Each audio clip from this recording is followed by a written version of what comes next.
What is going on, everybody? Welcome back to the channel. Aftersound here, bringing you Splinterlands content every single day. We also stream right here on this channel every Tuesday, Thursday, and Sunday morning, so come by and say hello.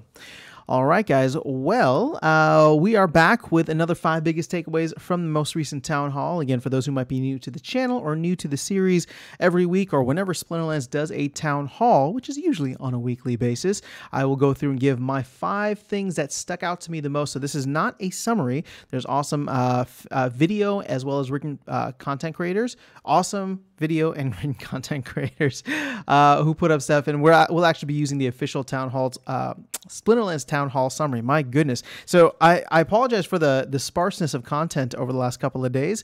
I had some family in town for a family member's birthday.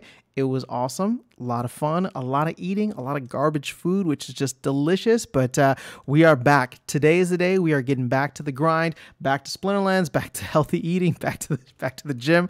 So yes, I'm excited, guys. Stuff like this just always happens whenever there's like major things with Splinterlands, such as Land going live yesterday.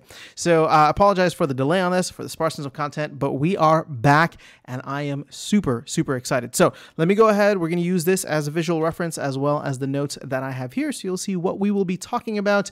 And I say we go ahead and just dive right in. Number 1, the land survey SPS proposal, which I did a separate video on, and it passed early Monday morning, was briefly discussed in the town hall. And this was like Monday evening for me, so it was about 12 hours-ish later. So that is awesome. I'm glad to see that it passed. And in terms of implementation, this is something that may actually take a little bit longer. It's not just like flipping a switch. So Aggie did say that it could take up to 1 sprint, maybe even longer. Sorry, or at least 1 sprint, maybe even longer. I don't think that there's a chance that they're going to implement this during the next maintenance window, which would be obviously a little under a week from now. So I would say that we should probably be prepared to wait on that. And for now, anybody who has land that is claimed, actually no, I'm sorry, anybody that has land in general will continue to earn once we get to the surveyed portion. Obviously only surveyed land will be there. Now, there's no easy way for me to see how much land has actually been surveyed, but there's no point for me to go in now because so much time is going to pass between now and whenever this goes live that it's not really prudent to speculate. So let's go ahead and jump into number 2, which is Soul Keep, and this is really exciting. So there was a guest on the town hall, David from Double Coconut, which is the studio that is partnering with Splinterlands to put this together. And the main thing, and it's funny because I felt like David was dancing around this for a while, and then he like called himself out. He's like, I don't want to dance around it. He's like, here's the target date, which is end of May. They're trying to shoot for May, most likely end of May. But yo, I mean, yeah, again, it's like 6 weeks, but that's still like only 6 weeks, which is kind of cool.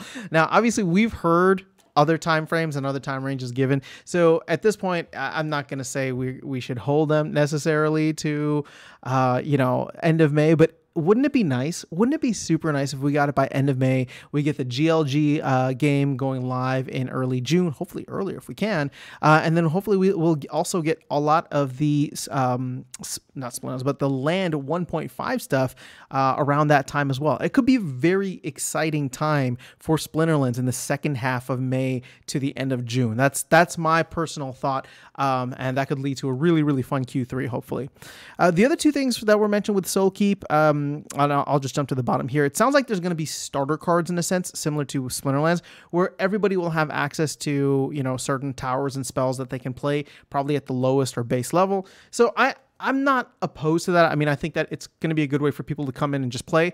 My only thing is it should follow the same format as the Splinterlands earning model, where starter cards don't earn you anything. You can come in, you can play the game for free, and learn maybe all the different strategies. The moment I said that, I was just like, bots. But if you're only playing with level 1 cards, as you go higher and higher, and obviously there can be a wide range of potential scenarios, I want to call it. I don't know what it's going to be, because it's not going to be rule sets. Maybe they'll call it rule sets, but that's my understanding of how they're going to keep the game fresh over time.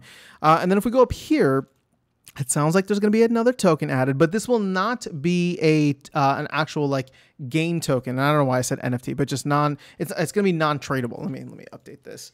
Non-tradable, right? I hope I spelled that right.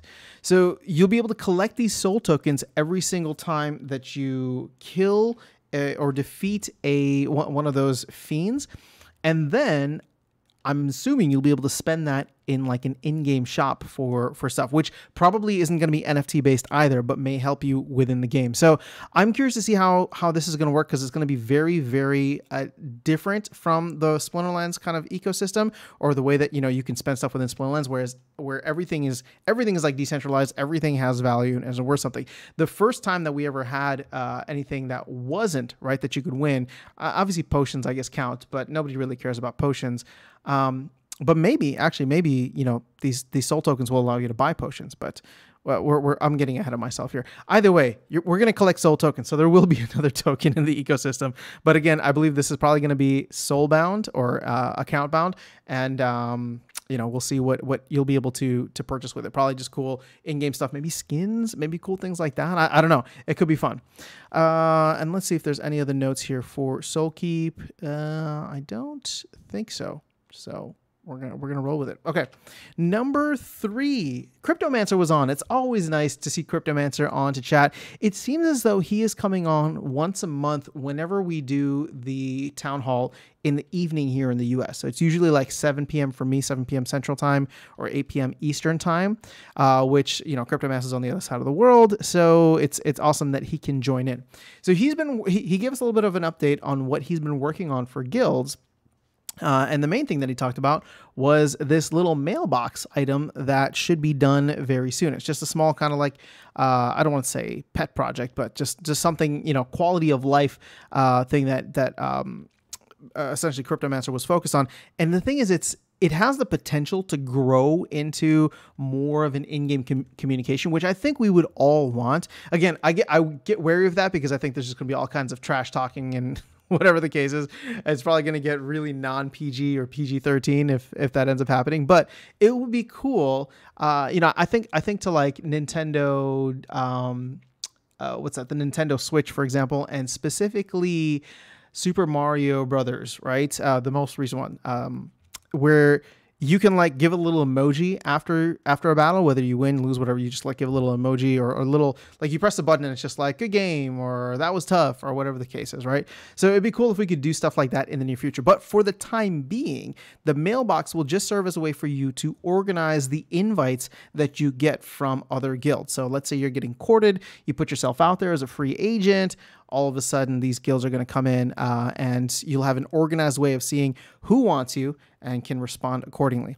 Now, the bigger takeaway from Cryptomancer's talk is the fact that he has not started on coding any of the new buildings. My hope, and again, we didn't really get any kind of sense of this from the chat necessarily, or from the town hall necessarily, but my hope is that a lot of the high-level thought process behind what each building is, what it's going to provide, is almost done, right? And that it sounds like Cryptomancer will be starting on this after he finishes the whole like mailbox item. So for myself, hoping that we were going to get some kind of cool new buildings for guilds in April, I think that dream is dead now. So I would say that probably the earliest that we'd be able to look at something like this would be May. And I'm even thinking mid-May at this point in time. So, you know, vouchers, DEC, all that fun stuff. We'll see if those syncs come in sooner rather than later. And the thing is, you know, I talk about syncs all the time, but it's not just that. Like, I want guilds to be able to feel more like more, right? Like to get more involved. If there's cool things that you can do within guilds, I love that they're going to take a look at this and hopefully level it up to a certain extent, where it's not just about syncs, but like adding some other types of value to the guilds. And I know that we've talked about the, contribution points. I think it was mentioned by Matt a while back, but even just like, I mean, it'd be cool if like they took a look at Phrase and said, maybe we like make some changes here, add stuff, take stuff out. Maybe we do special rule sets only for guilds, right? Like that, or for guild brawls or Phrase. Like that would be kind of interesting too. So, ultimately I hope that they can show the whole guild system a little love, but the time frame for this, where I was wildly optimistic before, I am no longer.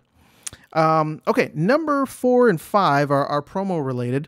Now, Nate was on talking about promo items, and this actually stuck out to me quite a bit because right now we get into the situation where, at the very least, the team is planning to do quarterly promo cards.